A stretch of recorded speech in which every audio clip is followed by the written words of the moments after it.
গোপালগঞ্জে এনসিপির কর্মসূচিতে ছাত্রলীগের হামলা, আইনশৃঙ্খলা বাহিনীর সঙ্গে সংঘর্ষ, নিহত 4। রাত 8টা থেকে কারফিউ জারি, পরিস্থিতি নিয়ন্ত্রণে যোগ দিয়েছে সেনাবাহিনী।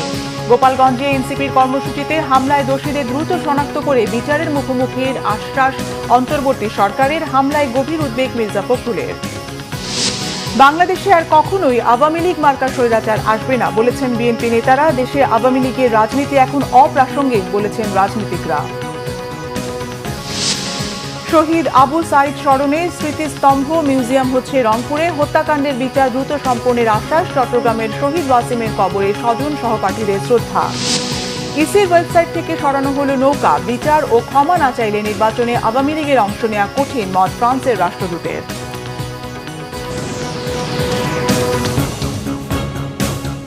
দেখছিলেন ক্রাউন সিমেন্ট সংবাদ শিরোনাম। গোপালগঞ্জে আওয়ামী লীগ ও নিষিদ্ধ ঘোষিত ছাত্রলীগের নেতাকর্মীরা হামলা চালিয়েছে জাতীয় নাগরিক পার্টি এনসিপি নেতাকর্মীদের উপর। এনসিপির সমাবেশ মঞ্চে প্রথমে হামলা চালানো হয়, আর সমাবেশ শেষে ফিরে যাওয়ার সময় সড়ক অবরোধ করে আরেক দফা হামলা চালায় তারা। পরিস্থিতি নিয়ন্ত্রণে রাবার বুলেট ও টিয়ার শেল ছোঁড়ে পুলিশ। রণক্ষেত্রে পরিণত হয় গোটা এলাকা। নিহত হয়েছে 4 জন। এরই মধ্যে জারি করা হয়েছে 144 ধারা।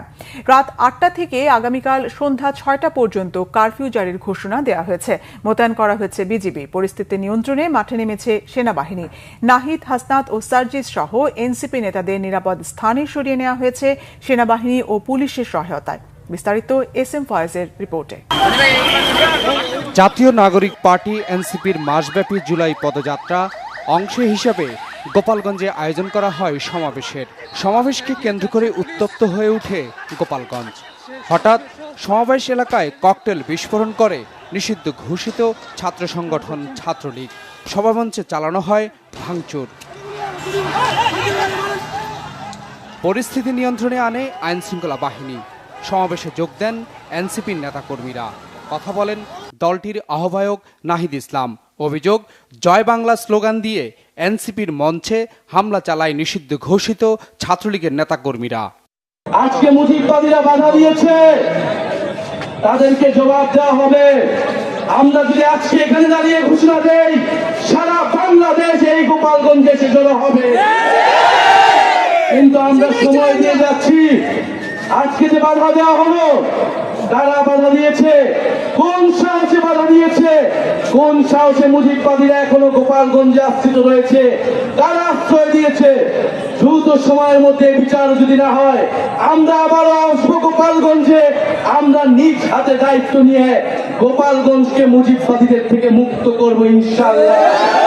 তবে সমাবেশ শেষে আবারও এনসিপির পদযাত্রায় হামলা চালায় ছাত্রলীগের নেতাকর্মীরা। চলে ধাওয়া পাল্টা ধাওয়া। রণক্ষেত্রে পরিণত হয় গোপালগঞ্জ এলাকায়। পুলিশের গাড়িতে আগুন ধরিয়ে দেয় জেলা ছাত্রলীগের সাধারণ সম্পাদক আতাউর রহমান পিয়ালের সমর্থকরা। অভিযোগ পুলিশের। পরিস্থিতি নিয়ন্ত্রণে আনতে মাঠে নামে সেনাবাহিনী। তারপরেও চলে ধাওয়া পাল্টা ধাওয়া। এক পর্যায়ে পরিস্থিতি সামাল দিতে মাঠে নামে যৌথ বাহিনী। গোপালগঞ্জের উত্তেজনার মধ্যে সেনাবাহিনীর সহায়তায় গোপালগঞ্জ ছাড়েন এনসিপির শীর্ষ নেতারা। জাতীয় নাগরিক পার্টি এনসিপির সমাবেশে হামলার ঘটনায় ত্রিমুখী সংঘর্ষে নিষিদ্ধ ঘোষিত ছাত্রলীগের 2 কর্মী নিহত হয়েছে। পুলিশসহ আহত হয়েছেন অনেকে। S M Foyez, Bangla vision, Dhaka. গোপালগঞ্জে এনসিপির সমাবেশে হামলার জন্য দায়ী ব্যক্তিদের শনাক্ত করে বিচারের মুখোমুখি করা হবে। ন্যায় বিচারের আশ্বাস দিয়ে প্রধান উপদেষ্টার প্রেস উইং থেকে বিকেলে এমন বিবৃতি দেওয়া হয়েছে। গোপালগঞ্জের সহিংসতা একেবারেই ক্ষমার অযোগ্য বলেও অন্তর্বর্তীকালীন সরকারের পক্ষ থেকে জানানো হয়। বিবৃতি জানানো হয়, আন্দোলনের 1 বছর পূর্তি উপলক্ষে শান্তিপূর্ণ সমাবেশ করার অধিকার থেকে তরুণ নাগরিকদের বঞ্চিত করা মৌলিক অধিকারের লঙ্ঘন, যার ন্যায্যতা দেওয়া যায় না। জাতীয় সিটিজেন পার্টি এনসিপি এর সদস্য, পুলিশ ও মিডিয়া কর্মীদের ওপর পাশবিক হামলা চালানো হয়েছে। তাদের গাড়ি ভাঙচুর করা হয়েছে এবং ব্যক্তিগতভাবে সহিংস আক্রমণের শিকার হতে হয়েছে। এই নৃশংস ঘটনা নিষিদ্ধ ছাত্রলীগ ও কার্যক্রম নিষিদ্ধ থাকা আওয়ামী লীগ কর্মীদের দ্বারা সংঘটিত বলে অভিযোগ রয়েছে এবং অবশ্যই বিচার হবে। বাংলাদেশের কোনো নাগরিকের বিরুদ্ধে এমন সহিংসতার স্থান নেই। এই বর্বরতার জন্য দায়ী ব্যক্তিদের বিচারের মুখোমুখি করা হবে। বিবৃতিতে সেনাবাহিনী ও পুলিশের দ্রুত হস্তক্ষেপের প্রশংসা করা হয় এবং হিংসাত্মক হুমকি সত্ত্বেও সমাবেশ চালিয়ে যাওয়ার জন্য ছাত্র যুবক যুবকের সাহস ও দৃঢ়তাকে স্বাগত জানানো হয়। গোপালগঞ্জে এনসিপির পূর্ব ঘোষিত মার্চ টু গোপালগঞ্জ কর্মসূচিতে পতিত আওয়ামী ফ্যাসিস্ট সরকারের সন্ত্রাসীদের ন্যাক্কারজনক হামলার ঘটনায় গভীর উদ্বেগ প্রকাশ করেছেন বিএনপি মহাসচিব মির্জা ফখরুল ইসলাম আলমগীর। এক বিবৃতিতে বিএনপি মহাসচিব বলেন, আওয়ামী স্বৈরাচারী শাসক গোষ্ঠীর পতনের পর দুষ্কৃতিকারীরা আবারও দেশে অস্থিতিশীল পরিস্থিতি তৈরি করে ফায়দা হাসিলের অপতৎপরতা চালাচ্ছে। গোপালগঞ্জে এনসিপির পূর্ব ঘোষিত কর্মসূচির উপর বর্বরচিত হামলা, ককটেল বিস্ফোরণ, ইভেনও সহ আইনশৃঙ্খলা রক্ষাকারী বাহিনীর গাড়িতে অগ্নিসংযোগ ও পুলিশ সদস্যদের আহত করার বর্বর ঘটনা সেই অপতৎপরতারই বহিঃপ্রকাশ। আইনশৃঙ্খলা পরিস্থিতির চরম অবনতির কারণে আওয়ামী দস্যুরা মরণ কামড় দিয়ে অরাজক পরিস্থিতি তৈরি করছে। এই দুষ্কৃতিকারীদের কঠোর হাতে দমন করা ছাড়া বিকল্প কোনো পথ নেই। গোপালগঞ্জে এনসিপি নেতাদের উপর হামলার প্রতিবাদে রাজধানীর বিভিন্ন এলাকায় বিক্ষোভ করেছে ছাত্র জনতা। দর্শক, এই মুহূর্তে শাহবাগে আছেন সহকর্মী ফজলে রাব্বি, সরাসরি তার সঙ্গে কথা বলবো। রাব্বি, এই মুহূর্তে শাহবাগ এলাকায় বিক্ষোভের সবশেষ তথ্য আমাদের জানাবেন।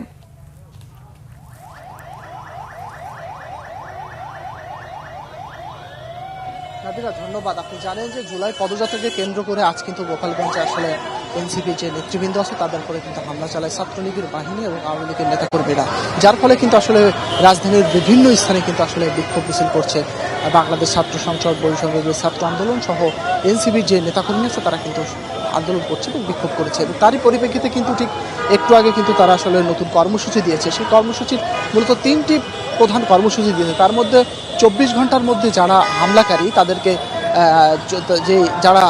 তাদেরকে আসলে চিহ্নিত করে তাদেরকে শাস্তির আওতায় আনতে হবে। পাশাপাশি যে পুলিশ ব্যবস্থা আছে, পুলিশ ব্যবস্থা সেটাকে আসলে পুনরায় নতুন করে সুসংগঠিত করার জন্য তারা আসলে কর্মসূচি দিয়েছে। পাশাপাশি যে জুলাই সনদ অর্থাৎ জুলাই ঘোষণাপত্র সেটারও কিন্তু আসলে পূর্ণাঙ্গ যে তালিকা সেটা কিন্তু আসলে প্রকাশ করার দাবি জানিয়েছে। তো একটু আগে মূলত বৈষম্য বিরোধী ছাত্র আন্দোলনের যে নেতাকর্মী তারা কিন্তু এই 3টি কর্মসূচি দিয়ে গেছে। এবং পাশাপাশি আপনি জানেন এখনও কিন্তু আসলে দেখতে পাচ্ছেন শাহবাগে বিভিন্ন ছাত্র সংগঠন এবং এনসিপির বিভিন্ন নেতারা কিন্তু আসলে অবস্থান নিয়েছে এবং তারা ছোট ছোট মিছিল করে তারা কিন্তু আসলে বিক্ষোভ করছে। তারা জানাচ্ছে যে আওয়ামী লীগ যে নৃশংস হামলা চালিয়েছে গোপালগঞ্জে আজকে, এই হামলাটা আসলে পূর্ব পরিকল্পিত এবং উদ্দেশ্যমূলক। এই হামলায় যারা জড়িত, যারা এখন পর্যন্ত যাদের হামলা চালানো হয়েছে তাদেরকে আসলে চিহ্নিত করে যত দ্রুত সম্ভব তাদেরকে কিন্তু আইনের আওতায় নিয়ে আসার জোর দাবি জানাচ্ছে আন্দোলনকারীরা। তো মোটামুটি এই আন্দোলন কিন্তু আপনি জানেন যে এরই মধ্যে কিন্তু আসলে এনসিপির যে কেন্দ্রীয় নেতা তারা কিন্তু আহ্বান জানিয়েছে যে রাস্তা ব্লক করে কোনো ধরনের কর্মসূচি, কোনো ধরনের বিক্ষোভ কর্মসূচি যেন না দেওয়া হয়, যার পরিপ্রেক্ষিতে কিন্তু রাস্তায় কোনো ধরনের বিক্ষোভ কর্মসূচি পালন করছে না। রাস্তার পাশেই কিন্তু আসলে অবস্থান করে বিভিন্ন কর্মসূচি দিচ্ছেন এখানকার যে বিক্ষোভকারীরা, তারা কিন্তু কর্মসূচি দিচ্ছেন। তো এই ছিল মোটামুটি আমার কাছে সর্বশেষ অবস্থা। ধন্যবাদ ফজলে রাব্বি। দর্শক, শাহবাগ এলাকা থেকে আমাদের সাথে সংযুক্ত ছিলেন সহকর্মী ফজলে রাব্বি। প্রবাসী সাংবাদিক ইলিয়াস হুসাইনের অনলাইন পোর্টাল বাংলা এডিশনের আনুষ্ঠানিক যাত্রা শুরু হয়েছে। আজ অনুষ্ঠানে যোগ দেন অন্তর্বর্তী সরকারের উপদেষ্টা, বিভিন্ন রাজনৈতিক দলের সদস্য, অনলাইন অ্যাক্টিভিস্ট, জুলাই আন্দোলনে আহত ও শহীদ পরিবারের সদস্য সহ বিশিষ্টজনেরা। এতে বিএনপির স্থায়ী কমিটির সদস্য অবসরপ্রাপ্ত মেজর হাফিজউদ্দিন আহমেদ বলেছেন, বাংলাদেশে আর কখনোই আওয়ামী লীগ মার্কা স্বৈরাচার আসবে না। আর রাজনীতিকরা বলছেন, বাংলাদেশে আওয়ামী লীগের রাজনীতি এখন অপ্রাসঙ্গিক। বর্তমান অন্তর্বর্তী সরকারের সময় জুলাই হত্যার বিচার চেয়েছেন শহীদ পরিবারের সদস্যরা। মহিবুল্লাহ মুহিবের রিপোর্টে বিস্তারিত। রাজধানীর একটি অভিজাত হোটেলে প্রবাসী সাংবাদিক ইলিয়াস হুসাইনের অনলাইন পোর্টাল বাংলা এডিশনের আনুষ্ঠানিক যাত্রা। এতে অংশ নেন অন্তর্বর্তী সরকারের উপদেষ্টা, বিএনপি জামাত সহ বিভিন্ন রাজনৈতিক দলের সদস্য, অনলাইন অ্যাক্টিভিস্ট, জুলাই আন্দোলনে আহত ও শহীদ পরিবারের সদস্য সহ বিশিষ্টজনেরা। ভার্চুয়ালি যুক্ত হয়ে বক্তব্য রাখেন অনলাইন অ্যাক্টিভিস্ট পিনাকি ভট্টাচার্য ও ইলিয়াস হোসাইন। জুলাই অভ্যুত্থানের পর আওয়ামী রাজনীতি এবং ভারতীয় আধিপত্যবাদের বিরুদ্ধে সকল রাজনৈতিক দলকে ঐক্যবদ্ধ থাকার আহ্বান জানান তারা। মিনিমাম নীতির ভিত্তিতে, মিনিমাম পয়েন্টের ভিত্তিতে আর একটা জাতীয় এবং সামনের দিকে এগিয়ে যায়। বাংলাদেশের স্বাধীনতা, 3টা জিনিস আমাদেরকে রক্ষা করতে হবে: স্বাধীনতা, সার্বভৌমত্ব এবং জাতীয় মর্যাদা। এই 3টা জিনিস যদি আমরা রক্ষা করতে পারি এবং 3টা জিনিস রক্ষা করার জন্য যদি আমার রাজনীতিটাকে নির্মাণ করতে পারি, তাহলে বাংলাদেশ রক্ষা পাবে এবং সমৃদ্ধির পথে আগাবে। অনুষ্ঠানে শহীদ পরিবারের সদস্যরা সন্তান হত্যার বিচার দাবি করেন। এ সময় বিভিন্ন দলের রাজনৈতিক নেতারা বলেন, বাংলাদেশে আওয়ামী লীগের রাজনীতি এখন অপ্রাসঙ্গিক, তবে ন্যূনতম সংস্কার শেষে নির্বাচনের দাবি করেন কেউ কেউ। এই যে ঐক্যমতের কথাটা চলছে আজকে, কোন দেশ আমরা কি এখানে বাকশাল করতে যাচ্ছি? সব বিষয়ে আমাদের ঐক্যমত হবে? আমরা যখন এই যে আলোচনা চলছে ঐক্যমতের, বলে এই জায়গায় অনেক জায়গায় ভিন্ন মত থাকবে, তো ভিন্ন মত তো থাকবেই। ভিন্ন মত আছে বলে তো আমরা ভিন্ন ভিন্ন দল করেছি, কিন্তু যতটুকু ঐক্যমত হবে সেই জায়গাটুকু তো আমরা এগিয়ে যেতে পারি। আর যে জায়গায় ঐক্যমত হবে না, সেখানে জোর করে যদি কেউ যদি ঝাঁপিয়ে দিতে চায়, সেটা তো ঐক্যমত বলা যাবে না। এই দেশে আর হাসিনার জন্ম হবে না। এই দেশে স্বৈরাচার কখনোই আর, আওয়ামী লীগ মার্কা স্বৈরাচার এই দেশে আর রাষ্ট্র ক্ষমতায় কখনোই আসতে পারবে না। লোভ লালসা সাধারণ মানুষের মধ্যে থাকতে পারে, কিন্তু শেখ হাসিনার পতনে যেভাবে পতন হয়েছে, প্রত্যেকটি রাজনৈতিক দলের কর্মী নেতা সবাই নিজেকে সংশোধন করবেন। এই দেশে আর আওয়ামী মার্কা রাজনীতি এদেশে আর কখনোই প্রতিষ্ঠিত হবে না। বসুন্ধরা কি বলেছিল? এখনো আছি, অতীতেও ছিলাম, মৃত্যুর পরেও থাকবো। তুই কি মৃত্যুর পরেও হাসিনার সাথে দুদকে যাবি? এদের কি হচ্ছে, বিভিন্ন রাজনৈতিক দলের নেতারা বড় বড় পদ নিয়ে ওখানে বসে আছে, তো বসুন্ধরা শাস্তি হবে কোত্থেকে? আওয়ামী ফ্যাসিবাদের প্রচন্ড বল প্রয়োগের সময় যখন আন্দোলন অনেক সময় মনে হয়েছে যে আশার আলো আমরা দেখতে পাই নাই, তখন এই ওনারা প্রবাসে বসে আমাদেরকে যেভাবে উৎসাহ উদ্দীপনা এবং অনুপ্রেরণা জুগিয়েছেন, তা নিঃসন্দেহে ২৪-এর গণ অভ্যুত্থানের প্রেক্ষাপট রচনার একটি গুরুত্বপূর্ণ অংশ হিসেবে তারা চিরকাল এই ইতিহাসে লেখা হয়ে থাকবে, এটি আমি বিশ্বাস করি। বিগত ১৭ বছর আওয়ামী লীগ সরকারের অত্যাচার, নির্যাতন, জুলুম ও গণহত্যার বিরুদ্ধে সোচ্চার ভূমিকা পালন করায় ইলিয়াস হোসাইনের প্রতি কৃতজ্ঞতা জানান অন্তর্বর্তী সরকারের নারী ও শিশু বিষয়ক উপদেষ্টা এম শারমিন মুর্শিদ। ইতিহাস যখন যুগের পর যুগ বিকৃত হয়, ফ্যাসিস্ট ফিলসফিতে পরিণত হয়, তখন ২৪ জন্মায়। মুহিবুল্লাহ মুহিব, বাংলা ভিশন, ঢাকা। আমি তাদেরকে বাংলাদেশ ক্রান্তিকাল অতিক্রম করছে উল্লেখ করে বাংলাদেশের আদর্শে বিশ্বাসী হতে সবার প্রতি আহ্বান জানিয়েছেন বিএনপির স্থায়ী কমিটির সদস্য ডক্টর আব্দুল মঈন খান। জাতীয় প্রেস ক্লাবে জাতীয়তাবাদী মুক্তিযোদ্ধা দলের আলোচনা সভায় এসব কথা বলেন ডক্টর আব্দুল মঈন খান। তিনি বলেন, গায়ের জোরে একজনের মত অন্য জনের উপর চাপিয়ে দেওয়া ঠিক হবে না। বিএনপি এই প্রক্রিয়ায় বিশ্বাস করে না বলেও জানান ডক্টর আব্দুল মঈন খান। তিনি বলেন, গণতন্ত্র, মানবাধিকার ও আইনের শাসন প্রতিষ্ঠার জন্যই লড়াই করে যাচ্ছে বিএনপি।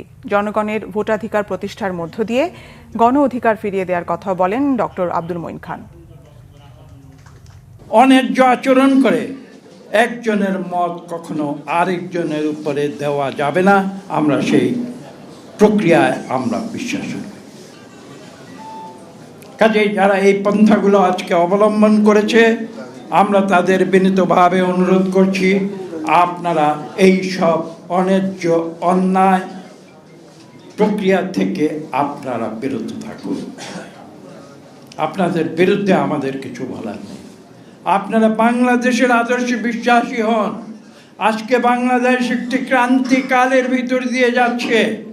জুলাই শহীদ দিবস উপলক্ষে বেগম রোকেয়া বিশ্ববিদ্যালয়ে ছাত্রদল, জামাত ও এনসিপি সহ বিভিন্ন রাজনৈতিক দল আলাদাভাবে শহীদ আবু সাঈদের প্রথম শাহাদাত বার্ষিকী পালন করেছে।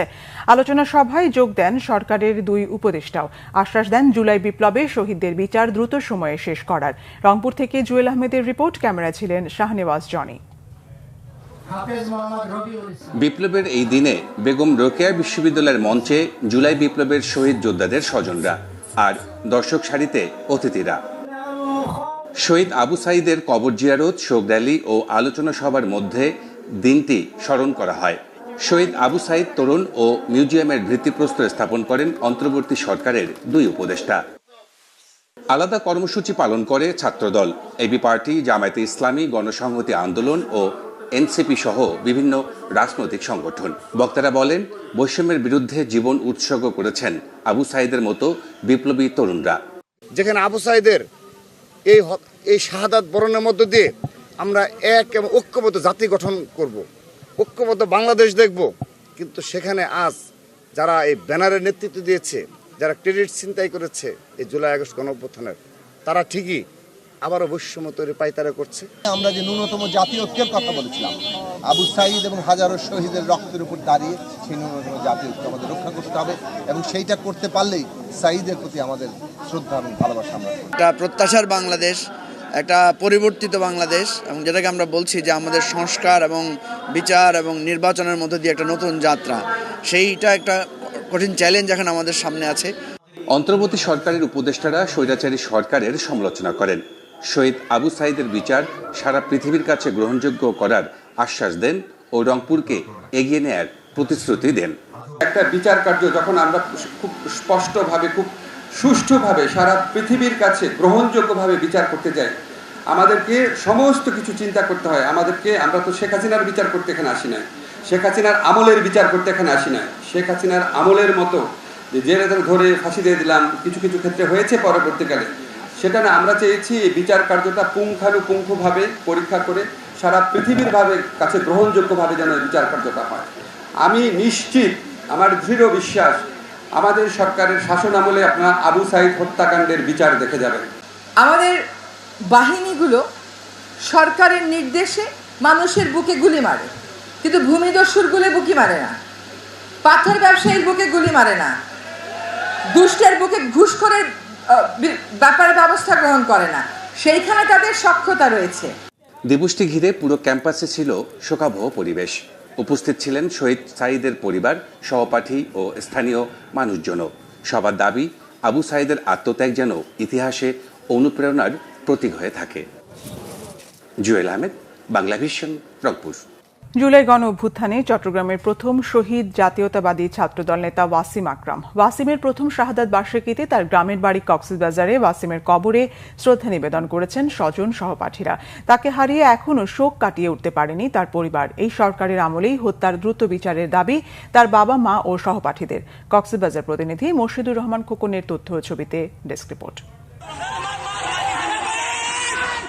জুলাই গণ অভ্যুত্থানে চট্টগ্রামের শুরু থেকেই সক্রিয় ছিলেন জাতীয়তাবাদী ছাত্র দল নেতা ওয়াসিম আকরাম। আন্দোলন ঠেকাতে স্বৈরাচার সরকার দমন নিপীড়ন শুরু করলেও দমে যাননি তিনি। অন্য সহযোদ্ধাদের মতোই 12 জুলাই তার ফেসবুক পেজে লিখেন, 52 পর থেকে ছাত্র আন্দোলন ব্যর্থ হয়নি, 24-এও হবে না। এরপর 16 জুলাই সকালে সহপাঠীদের উদ্দেশ্যে ওয়াসিমের সর্বশেষ স্ট্যাটাস ছিল, চলে আসুন 16 শহরে, ছাত্রদল আমার প্রাণের সংগঠন, আমি এ পরিচয়ই শহীদ হব। সেই আতঙ্কই সত্যি হলো। সেদিন দুপুর 3টায় চট্টগ্রামের মুরাদপুরে পুলিশ ছাত্রলীগের সাথে সংঘর্ষে শহীদ হন ছাত্রদল নেতা ওয়াসিম। তাকে হারিয়ে এখনো শোক কাটিয়ে উঠতে পারেনি পরিবার। ওয়াসিমের বাবার দিনের বেশিরভাগ সময় কাটে ছেলের কবরের পাশে। সন্তান হত্যার বিচার দেখতে চান ওয়াসিমের বাবা মা। আমার এত সৌভাগ্য, আলহামদুলিল্লাহ, আমার ছেলেটা আমি লাশ হইলে পাইছি। আমি সঠিক ওই জিনিসটা চাবো, আমাদের ছেলে মেয়েদের যারা আহত হয়েছে, নিহত হয়েছে বা শাহাদাত বরণ হয়েছে, ওনাদের সুষ্ঠু বিচার যার নাকি সরকারের কাছে যায়। আমার বিচার গান সঠিকভাবে পাই ফা ফুরিব বাজি আমার কাপা ফুরিব আর বিচারে না তো চা ফুরিব, যতদিন আছে এতদিন আর বিচারে চাই যা ফুরিব। আমার ভাইয়া নিজে হেঁটে আসার কথা ছিল, কিন্তু আসছে লাশবাহী গাড়ি করে নিতর দেহে। এদিকে ওয়াসিমের প্রথম শাহাদাত বার্ষিকীতে তার গ্রামের বাড়ি কক্সবাজারের পেকুয়া সদর ইউনিয়নে তার কবর জিয়ারত করেছেন তার সহপাঠী ও দলীয় নেতাকর্মীরা। ওয়াসিম হত্যার বিচার দাবি করেন তারাও। অত্যন্ত দুর্ভাগ্যজনকভাবে আমরা দেখলাম যে শহীদ মুগ্ধ এবং শহীদ আবু সাঈদের নামটি পাঠ্যপুস্তকে অন্তর্ভুক্ত করা হলো শুধুমাত্র রাজনৈতিক কর্মী হিসাবে এবং বাংলাদেশ জাতীয়তাবাদী ছাত্রদলের একজন একনিষ্ঠ কর্মী হওয়ার কারণে তার নামটি পাঠ্যপুস্তকে অন্তর্ভুক্ত করা হয়নি। শহীদ ওয়াসিম আকরামকে দলীয় দৃষ্টিকোণ থেকে দেখার যে প্রবণতা, এটি আমাদেরকে মনে করিয়ে দেয় যে বৈষম্যহীন সমাজ প্রতিষ্ঠার জন্য শহীদ ওয়াসিম আকরাম নিজের জীবন দিয়েছেন, সেই বৈষম্যটি আজকেও সমাজ ব্যবস্থায় আসলে রয়ে গিয়েছে। সে বন্ধুদের বলেছিল যে আমি ভাই ব্যথা পাইছি, আমি হয়তো আন্দোলনে যেতে পারবো না, কিন্তু ওয়াসিম আকরাম 16 তারিখ কাউকে না বলে, বাসায় কোনো ফ্রেন্ডকে না বলে সেই আন্দোলনে চলে আসে। বিভাগীয় প্রোগ্রাম থেকে শুরু করে কেন্দ্রীয় প্রোগ্রাম, এমন কোনো প্রোগ্রাম ছিল না যে শহীদ ওয়াসিমের সরব উপস্থিতি ছিল না। শহীদ ওয়াসিম আকরাম চট্টগ্রাম কলেজের সমাজবিজ্ঞান অনুষদের ৪র্থ বর্ষের ছাত্র ছিলেন। চট্টগ্রাম কলেজ ও পেকুয়া উপজেলা ছাত্রদল রাজনীতির সঙ্গেও যুক্ত ছিলেন ওয়াসিম। শর্মিলা কেয়া, বাংলাভিশন নিউজ ডেস্ক। এদিকে জুলাই শহীদ দিবস উপলক্ষে আজ রাষ্ট্রীয়ভাবে শোক পালন করা হচ্ছে। এই উপলক্ষে আজ সচিবালয়, হাইকোর্ট, দেশের সব সরকারি, আধা সরকারি ও স্বায়ত্তশাসিত প্রতিষ্ঠান এবং শিক্ষা প্রতিষ্ঠান সহ সব সরকারি ও বেসরকারি ভবনে জাতীয় পতাকা অর্ধনমিত রয়েছে। এছাড়া জাতীয় পতাকা অর্ধনমিত রাখা হয় বিদেশি বাংলাদেশ মিশনগুলোতে। জুলাই শহীদদের আত্মার শান্তির জন্য সব মসজিদে বিশেষ দোয়া পড়ানো হয়। অন্যান্য ধর্মীয় প্রতিষ্ঠানে করা হয় বিশেষ প্রার্থনার আয়োজন। কোটা বিরোধী আন্দোলন চলাকালে গত বছরের 16 জুলাই রংপুরে পুলিশের গুলিতে বেগম রোকেয়া বিশ্ববিদ্যালয়ের ছাত্র আবু সাইদ নিহত হন। দিনটিকে জুলাই শহীদ দিবস ঘোষণা করেছে সরকার। জুলাই আগস্ট হত্যায় মানবতা বিরোধী অপরাধের বেশ কয়েকটি মামলা আগামী ডিসেম্বরের মধ্যে নিষ্পত্তি হবে বলে জানিয়েছেন chief prosecutor advocate Tajul Islam. বুধবার আন্তর্জাতিক অপরাধ ট্রাইব্যুনালে মামলার শুনানি শেষে সাংবাদিকদের প্রশ্নের জবাবে এমন আশ্বাস দেন তিনি। এদিকে জুলাই আগস্ট আন্দোলনে আশুলিয়ায় 6 জনকে হত্যার পর লাশ পোড়ানোর ঘটনায় মানবতা বিরোধী অপরাধের মামলায় পলাতক 8 আসামিকে আগামী 28 জুলাই হাজির হতে 2টি জাতীয় দৈনিক পত্রিকায় বিজ্ঞপ্তি দিতে রেজিস্ট্রারকে নির্দেশ দিয়েছে আন্তর্জাতিক অপরাধ ট্রাইব্যুনাল। বিচারপতি নজরুল ইসলাম চৌধুরীর নেতৃত্বাধীন 3 সদস্যের ট্রাইব্যুনাল আজ আদেশ দেন। এর আগে সকালে এই মামলায় গ্রেফতার অপর 8 আসামিকে ট্রাইব্যুনালে হাজির করা হয়। সাভারের সাবেক সংসদ সদস্য সাইফুল ইসলাম সহ পলাতক 8 আসামিকে গ্রেফতার করা যায়নি মর্মে ট্রাইব্যুনালে আজ প্রতিবেদন জমা দেওয়া হয়।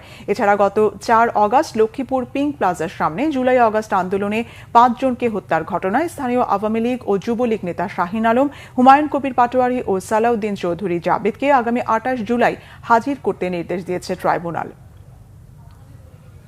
বাংলাদেশের ছাত্র জনতা এবং যারা আমাদের প্রতি এন্ট্রাস্টমেন্ট রেখেছেন, আমাদের প্রতি আস্থা রেখেছেন, তাদের মাধ্যমে জুলাই বিপ্লবের বিপ্লবী এবং ভিকটিম পরিবারকে আশ্বস্ত করতে চাই, আন্তর্জাতিক অপরাধ ট্রাইব্যুনালের তদন্ত সংস্থা, প্রসিকিউশন, আদালত সবাই এই জাতিকে একটা ন্যায় বিচার উপহার দেওয়ার জন্য একনিষ্ঠভাবে কাজ করছেন এবং যে গতিতে বিচারটা এগুচ্ছে ইনশাল্লাহ আগামী ডিসেম্বরের মধ্যে বেশ কয়েকটি মামলার বিচার কার্য সমাপ্ত হবে এবং এর মাধ্যমে হয়তোবা প্রধান যারা পারপিট্রেটর ছিলেন তাদের বিচার কার্য হয়তো সমাপ্ত করা সম্ভব হবে। নির্বাচন কমিশনের ওয়েবসাইট থেকে নিবন্ধন স্থগিত হওয়া আওয়ামী লীগের নৌকা প্রতীক সরিয়ে ফেলা হয়েছে। সকালে ইসির ওয়েবসাইটে দেখা যায় আওয়ামী লীগ নামের পাশে প্রতীক হিসেবে নৌকা নেই। এর আগে মঙ্গলবার রাতে এক ফেসবুক পোস্টে স্থানীয় সরকার উপদেষ্টা আসিফ মাহমুদ সজীব ভুঁইয়া ইসির সমালোচনা করে প্রশ্ন রাখেন, অভিশপ্ত নৌকা মার্কাকে কোন বিবেচনায় আবার শিডিউলভুক্ত করতে আইন মন্ত্রণালয়ে পাঠানো হলো? 2024 সালের 5 অগস্ট ছাত্র জনতার গণ অভ্যুত্থানে আওয়ামী লীগের 15 বছরের শাসনের অবসান ঘটে। প্রধানমন্ত্রী শেখ হাসিনা পদত্যাগ করে দেশ ছেড়ে ভারতে আশ্রয় নেন। পরবর্তীতে গত 12 মে সরকার আনুষ্ঠানিকভাবে আওয়ামী লীগ ও তার সব অঙ্গ ও সহযোগী সংগঠনের রাজনৈতিক কার্যক্রম নিষিদ্ধ করে।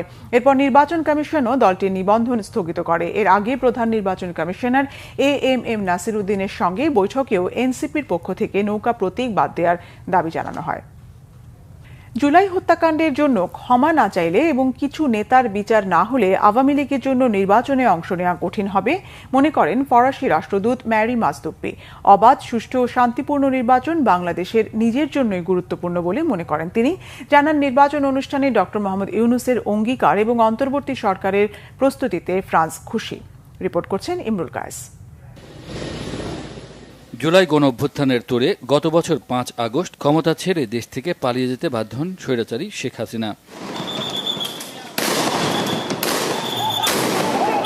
আন্দোলন দমাতে তার নির্দেশে ছাত্র জনতার উপর নৃশংস হত্যাকাণ্ড চালায় আইনশৃঙ্খলা বাহিনী ও আওয়ামী লীগ নেতাকর্মীরা। পরবর্তীতে জাতিসংঘ রিপোর্ট এবং বিবিসির অনুসন্ধানেও এর সত্যতা তুলে ধরা হয়। বর্তমানে মানবতা বিরোধী অপরাধের জন্য শেখ হাসিনা সহ আওয়ামী লীগের শীর্ষ নেতাদের বিচার চলছে আন্তর্জাতিক অপরাধ ট্রাইব্যুনালে। দলটির কার্যক্রম নিষিদ্ধ করেছে সরকার। সভাপতি প্রশ্ন উঠেছে, এ অবস্থায় আওয়ামী লীগ আগামী নির্বাচনে অংশ নিতে পারবে কিনা তা নিয়ে। ফ্রান্সের রাষ্ট্রদূত ম্যারি মাজদুব্বি মনে করেন, বর্তমান বাস্তবতায় যে কোনো নির্বাচনে অংশ নেওয়া আওয়ামী লীগের জন্য কঠিন হবে। ঐতিহাসিক একটি দলের নিষেধাজ্ঞার বিষয়ে আমরা সবাই জানি। জুলাই হত্যাকাণ্ডের জন্য দলটি যতক্ষণ পর্যন্ত ক্ষমা না যাচ্ছে, নিজেদের সংস্কার না করছে এবং পার্টির নেতাদের বিচার না হচ্ছে, ততক্ষণ পর্যন্ত যে কোনো নির্বাচনে অংশগ্রহণ করা কঠিন। এটি আমরা সবাই বুঝি। তবে নির্বাচন কমিশন যতটা সম্ভব অন্তর্ভুক্তিমূলক নির্বাচন করতে চায়। অন্তর্ভুক্তিমূলক বলতে সব নাগরিকের অংশগ্রহণ বোঝায়। জাতীয় নির্বাচন নিয়ে জনমনে কিছুটা ধোঁয়াশা থাকলেও প্রধান উপদেষ্টা ডক্টর মোহাম্মদ ইউনূস ঘোষণা দিয়েছেন আগামী ফেব্রুয়ারিতে নির্বাচন হতে পারে। রোজার আগেই ইলেকশন হতে পারে। ডিসেম্বরের মধ্যে সংশ্লিষ্টদের নির্বাচনের প্রস্তুতি শেষ করার নির্দেশও দিয়েছেন তিনি। এতে সন্তোষ জানান ফরাসি রাষ্ট্রদূত। ডক্টর ইউনূসের নেতৃত্বে অন্তর্বর্তী সরকার অবাধ সুষ্ঠু নির্বাচন অনুষ্ঠানের জন্য প্রস্তুতি নিচ্ছে। আমরা অবশ্যই এটি সমর্থন করি। সুষ্ঠু, সুন্দর ও শান্তিপূর্ণ একটি নির্বাচন বাংলাদেশের জন্যই গুরুত্বপূর্ণ। ভোট পর্যবেক্ষণে ইউরোপীয় ইউনিয়ন পর্যবেক্ষক পাঠাবে। নানা কারণে আগামী নির্বাচনে বন্ধুরাষ্ট্র সহ পশ্চিমা দেশগুলোর আগ্রহ রয়েছে। ইমরুল কায়েস, বাংলাভিশন, ঢাকা। মিটফোর্ডের যুবদল কর্মী ও ব্যবসায়ী সোহাগকে সিমেন্টের ব্লক দিয়ে আঘাত করা যুবকের নাম রেজওয়ান উদ্দিন অভি। তাকে পটুয়াখালী থেকে গ্রেফতার করেছে পুলিশ। দুপুরে ডিএমপি মিডিয়া সেন্টারের সংবাদ সম্মেলনে এই তথ্য জানিয়েছেন ডিএমপি কমিশনার শেখ মোহাম্মদ সাজ্জাদ আলী। সোহাগকে হত্যার আগে খুনিরা মবের পরিবেশ তৈরি করেছিল বলেও জানান তিনি। এ সময় সাংবাদিকদের বিভিন্ন প্রশ্নের উত্তর দেন ডিএমপির অতিরিক্ত কমিশনার নজরুল ইসলাম। বলেন, সোহাগ দীর্ঘদিন মিটফোর্ড এলাকায় চোরাই তারের ব্যবসা করত। এই ব্যবসায়িক দ্বন্দ্বেই পরিকল্পিতভাবে হত্যা করা হয় সোহাগকে।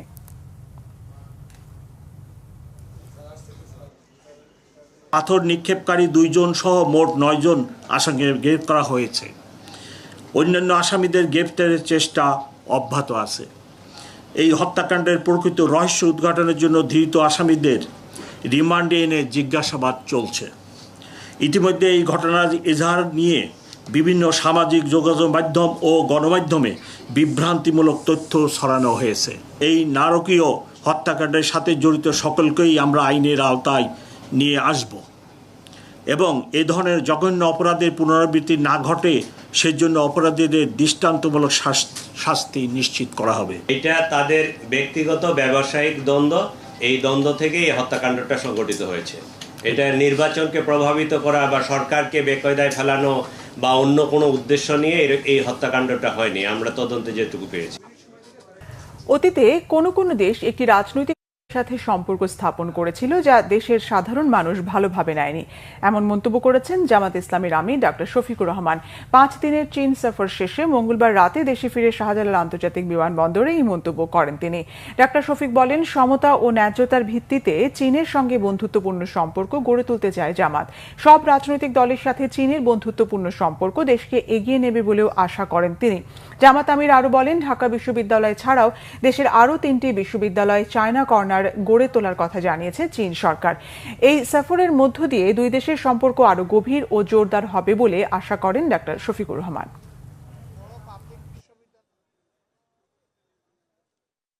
অতীতে কোনো কোনো দেশ একটা মাত্র দলের সাথে সম্পর্ক করেছিল, জনগণের সাথে তাদের কোনো সম্পর্ক ছিল না। কিন্তু আমরা তাদেরকে অনুরোধ করেছি যে না, আমরা চায়নাকে দেখতে চাই G2G, P2P, অর্থাৎ তারা সরকারে মিলবে, আবার তারা জনগণের সাথেও সম্পর্ক করবে। সরকারের নিরপেক্ষতা নিয়ে প্রশ্ন আছে বলে মন্তব্য করেছেন বাংলাদেশের বিপ্লবী ওয়ার্কার্স পার্টির সাধারণ সম্পাদক সাইফুল হক। এমন পরিস্থিতি থেকে সরকারের বেরিয়ে আসা উচিত বলে মনে করেন তিনি। বুধবার কেন্দ্রীয় শহীদ মিনারে জুলাই শহীদদের স্মরণে এক সভায় এই মন্তব্য করেন সাইফুল হক। প্রয়োজনীয় উপদেষ্টা মণ্ডলী ছোট করার পরামর্শও দেন তিনি। এইভাবে চলতে থাকলে সোহাগের মতো হত্যাকাণ্ড আরও হবে বলে শঙ্কা তার। বলেন, দেশে যা চলছে হাসিনার স্বৈরাচারী কর্মকাণ্ডের কথা মনে পড়ে যাচ্ছে। চাঁদাবাজি, নৈরাজ্য কোনো রাজনৈতিক দলের পরিচয় হতে পারে না। সরকারকে ইতিহাস থেকে শিক্ষা নেওয়ার পরামর্শ দেন তিনি। এজেন্ডা ছোট করে দ্রুত নির্বাচন দেওয়ার পরামর্শ দেন সাইফুল হক। বলেন, যে স্বপ্ন নিয়ে আন্দোলন হয়েছিল গত 1 বছরে, সেই স্বপ্নভঙ্গের অনেক উপসর্গ দৃশ্যমান হচ্ছে। আইন শৃঙ্খলা পরিস্থিতি নিয়ন্ত্রণে আনতে পারেনি সরকার। সপ্তাহের চতুর্থ কার্যদিবসে 50 পয়েন্টের বেশি সূচক বৃদ্ধির দেখা পেল দেশের প্রধান পুঁজিবাজার ঢাকা স্টক এক্সচেঞ্জ ডিএসসি। দেশের আরেক শেয়ার বাজার চট্টগ্রাম স্টক এক্সচেঞ্জ সিএসসিতেও সূচক বেড়েছে। বুধবার সূচক বৃদ্ধির মধ্য দিয়ে লেনদেন শুরু হয় ডিএসসিতে। পৌনে 1 ঘন্টার লেনদেনের সূচক একটানা ধীরে ধীরে উপরের দিকে উঠতে থাকে। ওই সময় ডিএসসির সাধারণ সূচক ডিএসইএক্স অবস্থান করে 5095 পয়েন্টে। এরপরই সূচক কিছুটা ওঠানামা শুরু হয়, তবে সূচক আর ঋণাত্মক হয়নি। হাতবদল হওয়া 267টি কোম্পানির শেয়ার ও মিউচুয়াল ফান্ডের ইউনিটের দাম বেড়েছে, কমেছে 79টির ও অপরিবর্তিত রয়েছে 51টির। একই সঙ্গে হাতবদল হওয়ার প্রবণতায় লেনদেন হয় 734 কোটি টাকা। এটি 8 মাসের মধ্যে সর্বোচ্চ লেনদেন। দিন শেষে ডিএসসি সাধারণ সূচক 54 পয়েন্ট বেড়ে দাঁড়িয়েছে 5116 পয়েন্টে। সংবাদ শেষ করব ক্রাউন সিমেন্ট শিরোনামগুলো আরেকবার জানিয়ে। গোপালগঞ্জে এনসিপির কর্মসূচিতে ছাত্রলীগের হামলা, আইনশৃঙ্খলা বাহিনীর সঙ্গে সংঘর্ষ, নিহত 4। রাত 8টা থেকে কারফিউ জারি, পরিস্থিতি নিয়ন্ত্রণে যোগ দিয়েছে সেনাবাহিনী। গোপালগঞ্জে এনসিপির কর্মসূচিতে হামলায় দোষীদের দ্রুত শনাক্ত করে বিচারের মুখোমুখির আশ্বাস অন্তর্বর্তী সরকারের। হামলায় গভীর উদ্বেগ মির্জা ফখরুলের। বাংলাদেশে আর কখনোই আওয়ামী লীগ মার্কা স্বৈরাচার আসবে না বলেছেন বিএনপি নেতারা। দেশে আওয়ামী লীগের রাজনীতি এখন অপ্রাসঙ্গিক বলেছেন রাজনীতিকরা। শহীদ আবু সাইদ স্মরণে স্মৃতিস্তম্ভ মিউজিয়াম হচ্ছে রংপুরে। হত্যাকাণ্ডের বিচার দ্রুত সম্পন্নের আশ্বাস। চট্টগ্রামের শহীদ ওয়াসিমের কবরে স্বজন সহপাঠীদের শ্রদ্ধা। ইসির ওয়েবসাইট থেকে সরানো হলো নৌকা। বিচার ও ক্ষমা না চাইলে নির্বাচনে আওয়ামী লীগের অংশ নেওয়া কঠিন, মত ফ্রান্সের রাষ্ট্রদূতের। এই ছিল এখনকার মতো। পরের সংবাদ রাত 10:30টায়। 9টায় রয়েছে নিউজ 20। দেখার আমন্ত্রণ রইল। এছাড়া বাংলাভিশন সংবাদ ও সংবাদ সংশ্লিষ্ট অনুষ্ঠান দেখতে ভিজিট করুন www.bbnews24.com ও facebook.com/banglavishan news এবং সাবস্ক্রাইব করুন youtube.com/banglavishan news। ধন্যবাদ।